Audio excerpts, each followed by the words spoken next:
L'outil le plus important, c'est la radio. Nous avions vocation de faire une radio libre, d'avoir notre totale liberté. Et l'avoir souvent, il y a des prix, parce qu'il faudrait souvent refuser vraiment certaines choses vraiment à certains notables, à certains responsables, ce qui fait que nous ne sommes pas aussi aimés que ça par ces grands souvent. Là, le combat continue, donc surtout pour les paysans, les pauvres types qui aujourd'hui ont besoin d'être bien informés, ont besoin de savoir ce qui se passe autour d'eux, ont besoin également d'aspirer à une vie meilleure.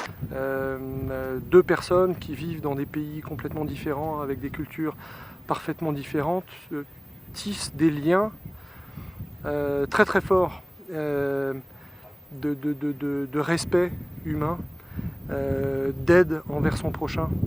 Et je crois profondément à la fraternité universelle. Si plus de politiques, plus d'organisations internationales, plus de journalistes, plus d'ONG pouvaient s'en inspirer, ce serait bien. Moi j'étais au nord, j'étais à Niafunké durant toute l'occupation. Niafunké, je pourrais dire, a été la ville la plus attaquée, où il y a eu plus de pression parce que le désespoir n'est pas une bonne chose, mais très honnêtement, on avait à un moment donné perdu l'espoir.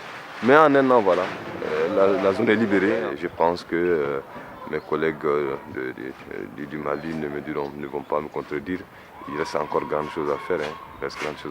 C'est d'abord un aboutissement, l'aboutissement de tout un projet où il faut trouver les sources de financement, trouver l'équipe à qui la donner, mettre en place toute la logistique depuis l'achat des fournitures jusqu'à la livraison finale. Donc c'est un peu l'aboutissement d'un projet et c'est magnifique.